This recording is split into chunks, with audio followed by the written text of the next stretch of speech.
Welcome, everyone. Thank you for joining us today. Um, Welcome to the Buddhist Recovery Network Academy. This happens once a month on a Sunday. I'm Walt Opie, joining you from Berkeley, California. I'll be your host today. This is my first time hosting, so bear with me too. Um, and I'm the president of the board for the Buddhist Recovery Network. And our speaker today is a former board president. And we have Calico doing the tech for us today. So thank you, Calico, for your generosity supporting us. Before we get started, I just want to let everybody know about something we have coming up later this month, October 18th and 19th. We have an online summit. It's called, the theme is Facing Our Inner Demons, Inner Mara. It's happening over 2 days, and we have keynote speakers and panels about addiction and recovery um, issues. Join us. It's online, so you can join from anywhere. Should be a powerful weekend of Buddhist recovery teachings, panels, and practice. The Zen monk Claude Anshin Thomas will be giving a keynote on meeting Mara, addiction, trauma, and transformation. He wrote a book, I think it's called The Gates from Hell. He's a Vietnam veteran, and he's in recovery and should be really interesting. Let's see, then we have panels, and then on the second day, we have Kevin Griffin and Vimala Sara in a dialogue together about what is recovery. So please join us for that. And the main event today is a talk offered by Silasiri, and welcome, Silasiri. Thank you for being here. The title of the talk is Starting Over, Recovery and the Courage to Begin Again. Offering Dana, all of the teachings are given freely, and we're blessed to have many amazing teachers who share their experience and practice with us in recovery. So let's see, as we practice the Buddha's teaching of generosity, we invite you to give freely whatever feels right to you. Money will go to supporting our ongoing Buddhist Recovery Network and the speaker in particular. And let's see. So then I'll just introduce the speaker, and we'll get started with the meditation soon. Bear with me. So Silasiri engaged with the Buddhist Recovery Network in early 2018 as we launched the maiden year of these Academy talks. And she greatly enjoyed co-hosting this monthly program through 2021. So she knows more about this hosting role than I do. By way of meditation, Dharma study, and a beautiful and supportive Sangha, Silasiri moved into recovery from childhood trauma, substance abuse, and self-loathing, and continues to deepen her understanding of compassionate healing as taught by the Buddha and shared by the recovery community. A longtime peace and environmental activist and animal lover, Silasiri was ordained into the Triratna Buddhist Movement in May of 2021. She's an accounting manager for nonprofits and currently serves as the Buddhist Recovery Network's board interim treasurer. Thank you for that. And she supports Dharma study, anti-racism work, and Eco-Sattva training within her Sangha and in the community at large, and embraces the Dana economy for all the freely given resources that it circulates among us.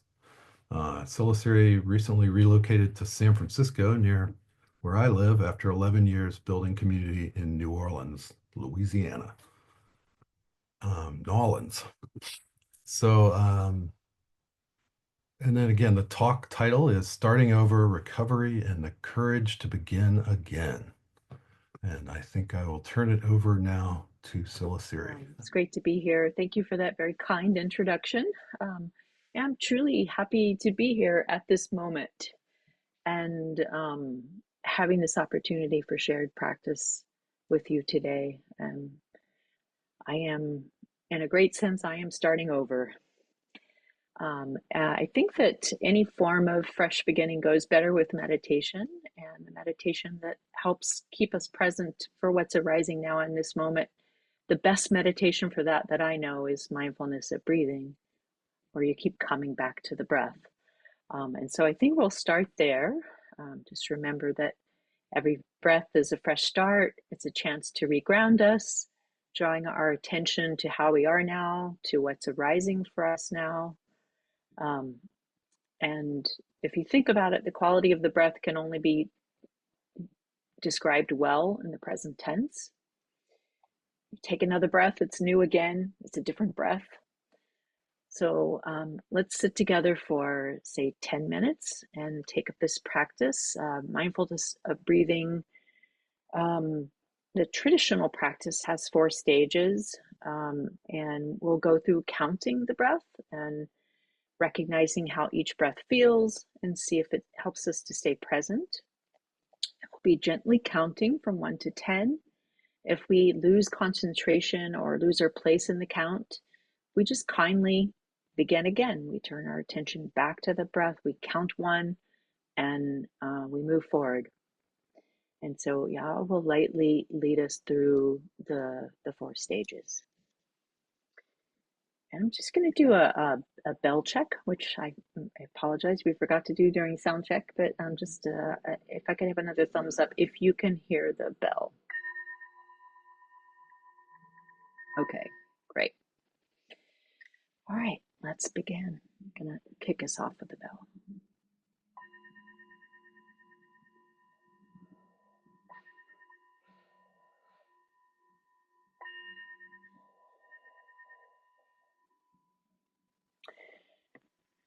In this first stage, we're going to, as we take a breath, and this is a natural breath, we're not trying to force anything.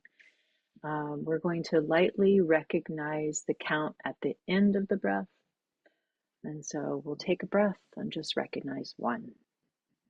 Take another, 2.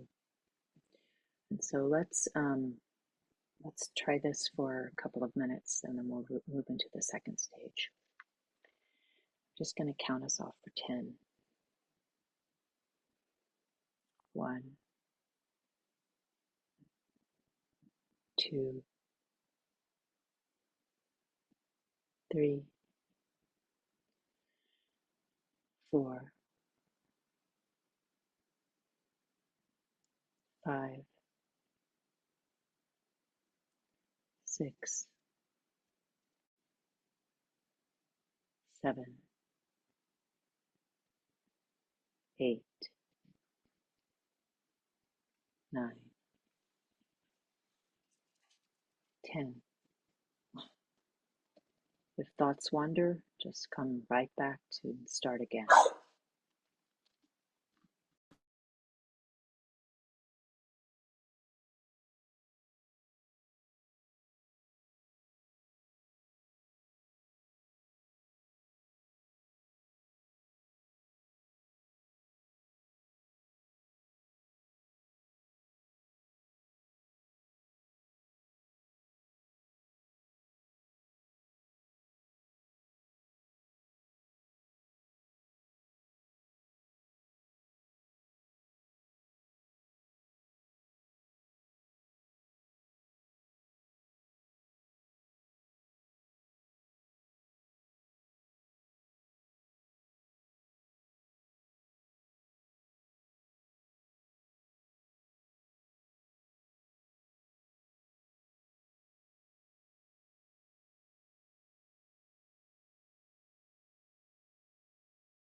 Just gently move into the second stage where we'll acknowledge the breath and recognize its life-giving presence by gently counting at the start of the breath. So 1, 2, breathe. 3, breathe. 4, breathe. 5, breathe. 6, 7, 8, 9, 10.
The next stage of this meditation, we're going to identify an area in which we can feel the breath leaving our body. And this may be the tip of the nose, it may be the upper lip, wherever we feel the breath, wherever we sense the breath exiting the body. This is where we're going to direct our focus. It may help you to continue to count as you feel the breath on that part of your body. But we're going to start to relax into this sensory sensation, less so than the counting.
this last stage, we're going to just relax all effort. No counting, no focusing on where the breath is leaving the body. Just breathe naturally in a relaxed state, as relaxed as you can be. And just recognizing the fact that every breath is new and different. And that this is always going on. This is just a moment for us to be aware of it. Just life-giving breath.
Just take a moment to recognize that we are part of a universal breath. As we breathe here together,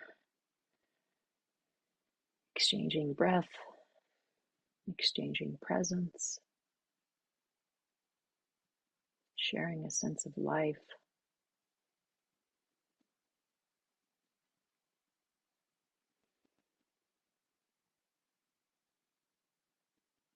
Feeling interconnectedness through breathing together.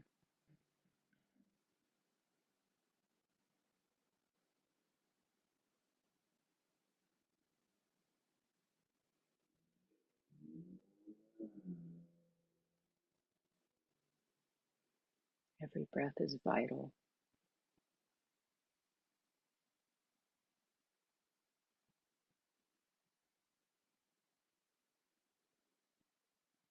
It's a vital energy that we all need.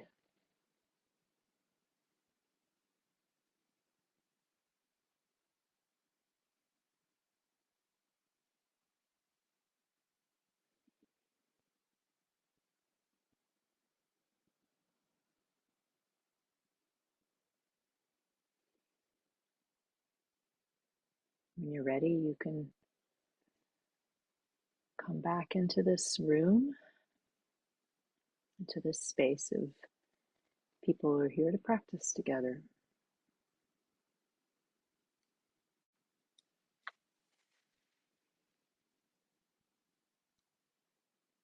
Thank you.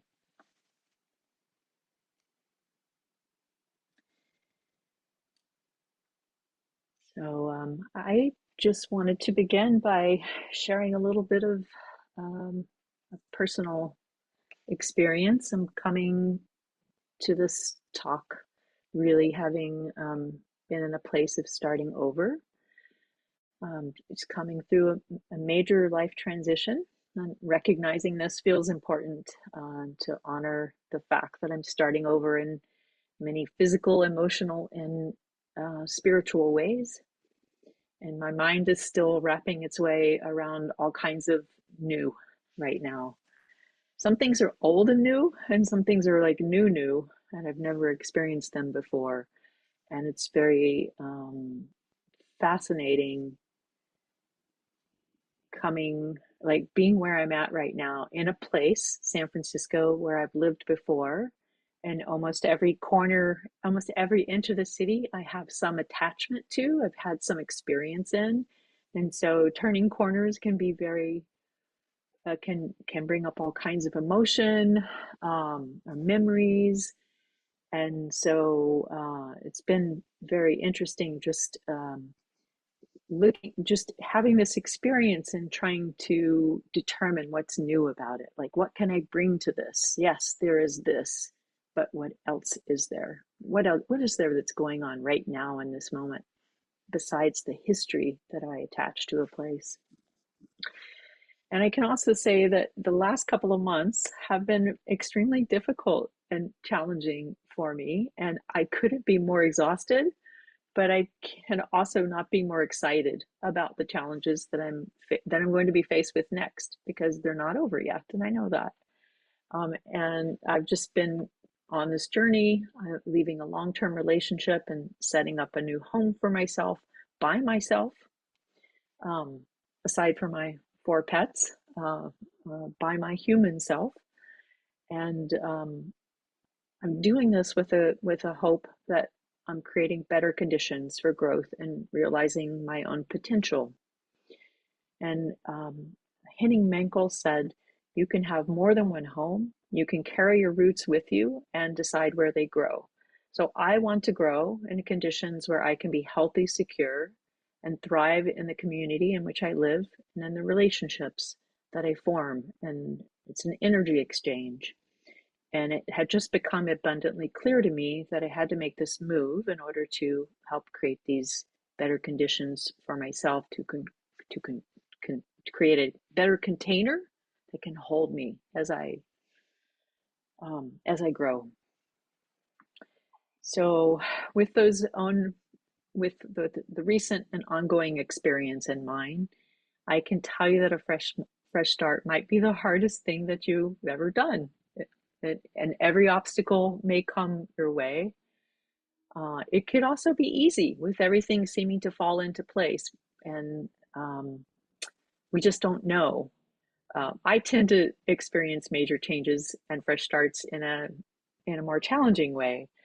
And so this experience has really helped me determine how badly I want the change, and to try to approach the change differently, so that I can follow it through to fruition. So never saying it might be easy to make change. We all know how difficult it can be, but we all sense when the time has come for us to make change, and that change could be daily. It could be um, as frequently as this breath in this moment. So, but I do want to recognize that gyms are created under great pressure and stress, and so, in a sense, when we're going through challenges and difficulty along the way, we could be carving out gems and jewels that can help us in the present. Um, yeah, so in a sense, um, I've got a diamond in front of me. I'm working on making a diamond. I've got a jade. I've just formed a jade. I've just got an amethyst on the other side. Uh, and I just I encourage you to see it that way as opposed to thinking I'm cursed because nothing's going my way. And it does take approaching things a little differently. But the Buddha has all kinds of tools that can help us make change and to have new beginnings that can help us restart and reset our life's path and our recovery. And that's beginning now. So one of the most critical guidelines is to stop wanting things to be different than they are. If we recognize um, if we recognize that things around us may not change, or this may not be different, then it really comes down to us. We are the thing that we can manifest change in, so that we can respond differently to them. And knowing that we must be the change might help decision making be easier. You can only decide for yourself. You can't decide for others, and only you can decide how you might start again, how you might set yourself up for taking the right steps. The Buddhist teachings emphasize that one can always start again because the past doesn't define the future. Each day, each breath, each moment offers a chance for a fresh start. This concept is rooted in the Buddhist understanding of impermanence, or anicca, the idea that everything is constantly changing, including ourselves and our circumstances. Rather than resisting change and holding on to past regrets, one can find liberation by letting go of the past and allowing new experiences and inner peace to unfold through beginner's eyes. Practices like mindfulness, focusing on the present moment, and self-compassion are beneficial renewal practices. They renew our heart minds, and they help us to create positive energy, which helps us move forward in more skillful ways. So some of the practices in particular are seeing the impermanence as the nature of things. So knowing that nothing's permanent, and that includes the self. We're not permanent. Past events are not permanent. And this allows us to release attachments to old versions of ourselves and attachments to fixed situations.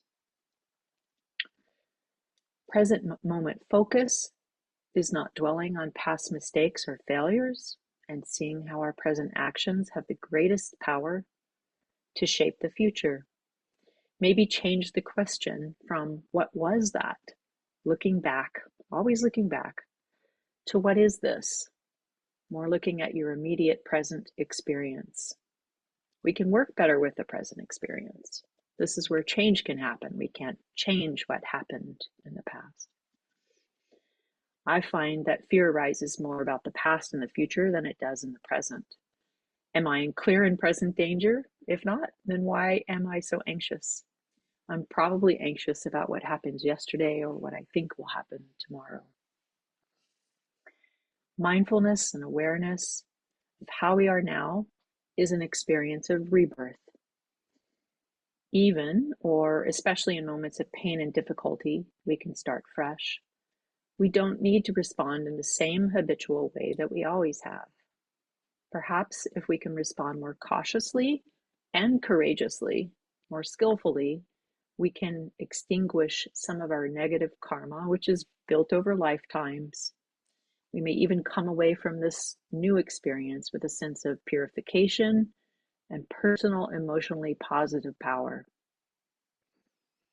Letting go of the guilt, the burdens of past regrets, our words, outdated versions of ourselves creates space for new experiences, clarity, and peace. Letting go of expectations of how things are and what your experience will be leaves us open to change. Allowing oneself to be vulnerable creates more of a sense of receptivity instead of shutting down present experience. We just really let in what's happening and what's present for us. Some practical applications of these teachings might look like embracing a daily renewal. So, what about taking time each morning, even upon waking, that today is a new beginning? It's an opportunity to make better choices and live more intentionally. We can cultivate self-compassion. We'd be kind to ourselves no matter what the experience is, even if it's pain or loss or hardship, so that the mind can relax and create space for new possibility to emerge. I can really see where a regular metta-bhavana practice, a loving kindness practice, is a really helpful thing to cultivate here. It's just cultivating self-compassion before you can offer compassion to others. If we practice mindful breathing, such as the meditation that we just did, every breath can be a doorway back to yourself, a chance to start again with grace and acceptance. Each breath being new and different, you can be too. Attention to the breath helps us pay attention to ourselves as a whole. How are you now? The breath allows us to check in with our body.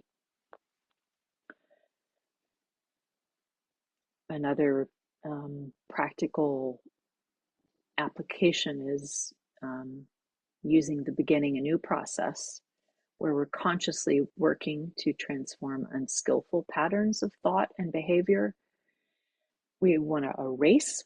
We always want to erase what we don't like. But what if we just focus more on painting a new response or a new future, or have a new future in mind? How can my next words, thoughts, and actions create positive emotion? How can we move forward and just take the next step and do it skillfully? I find it very helpful to remember that without no mud, no lotus. So this is a great symbol to keep in mind. The lotus flower grows in mud, but it rises out of the mud to bloom with purity and beauty. And it can really symbolize how we can rise above difficult circumstances and experience constant renewal. One of my own personal practices that has become increasingly important for me over time is ritual and devotion.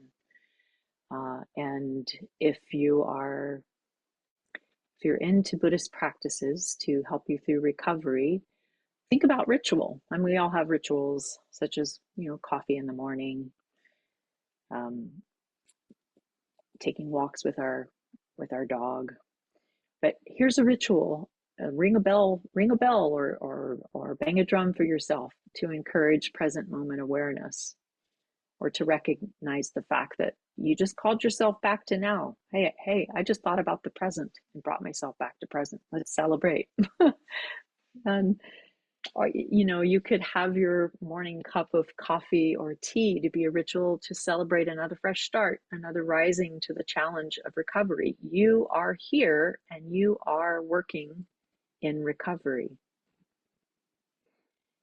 You could start a new daily ritual to symbolize the change maker that you are becoming. You are enough. Your mind is changing, and this change will be felt through the sheer force of interconnectedness. This is a really special thing. It's worthy of a ritual. You might also think about devotional practices. One of the best Buddhist devotional practices is to visualize the qualities of the Buddha. What is it about the Buddha that brings you peace and comfort, brings to mind skillful behaviors, brings to mind kind thoughts and actions? These kinds of qualities will help us move away from addictive behaviors and towards higher states of being. And if we meditate on these qualities, if we try to visualize them in the Buddha, they can help us to transform our own qualities into those that are more creative and responsive and less reactive. And finally, I wanted to say that it has been very apparent to me lately that being ready for the little big things that will trip you up.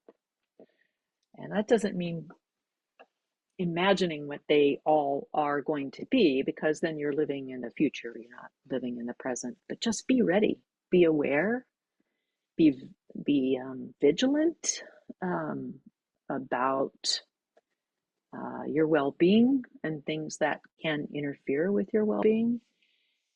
And I think when we do a lot of planning, we foresee some of the bigger triggers that may arise, but we can't possibly imagine all of the little ones. And I just wanted to share an example that came up for me today. Um, I haven't changed my location on Nextdoor. I don't spend a whole lot of time on social media, but I do get some notifications that still drop into my inbox. And this morning I noticed somebody talking about a cat in my neighborhood who they had found had been killed by a car in the road. And they described the cat, and I knew this cat. This cat used to come to my front porch for food, and his name was Chester. And I knew where he lived. And the well of emotion that came up when I read this post was incredible. I could think about, and it was my thing. I took care of the local cats. And New Orleans has a terrible, terrible feral cat problem. There's just thousands of them. And it just brought me right back to all of the cats that I was feeding, and I didn't know what had happened to them after I left. And that brought me right back to living on St. Rock Avenue, and the circumstances that were happening as I was leaving there. And I started to get really sad and very, very emotional. But the craziest part of it is that I wanted to be right back there.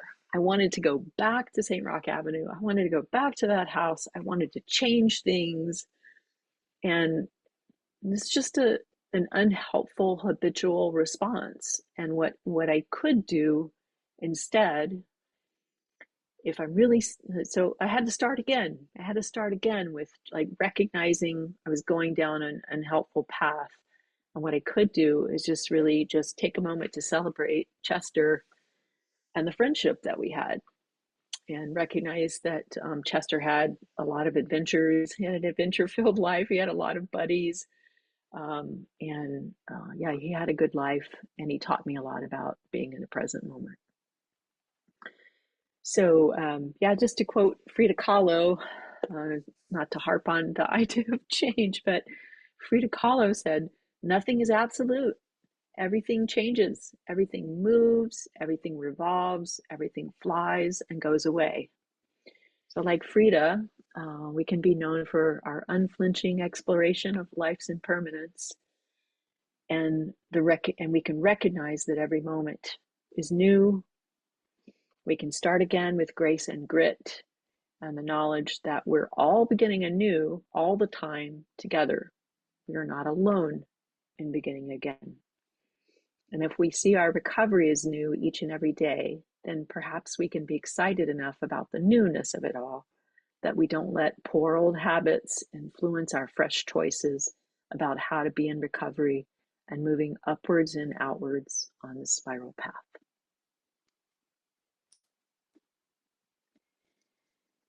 So let's just take a breath in a moment,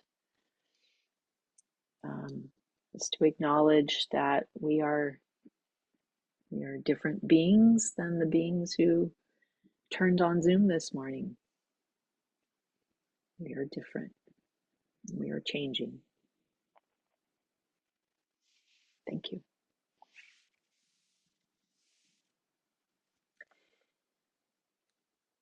I could just kind of take us into this next session by saying we do have a chance for some questions or comments. If anything's come up for you, you're welcome to put something into chat.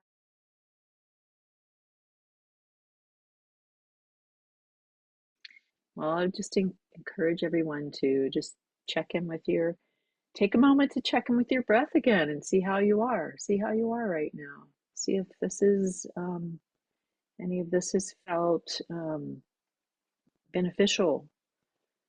And how do you feel about leaving the BRN Academy in a few moments? You know, like, are you ready? And I think that yeah, we can just turn over to Walt and closing remarks. Thank you. Thank you so much. It's really been a joy to be here.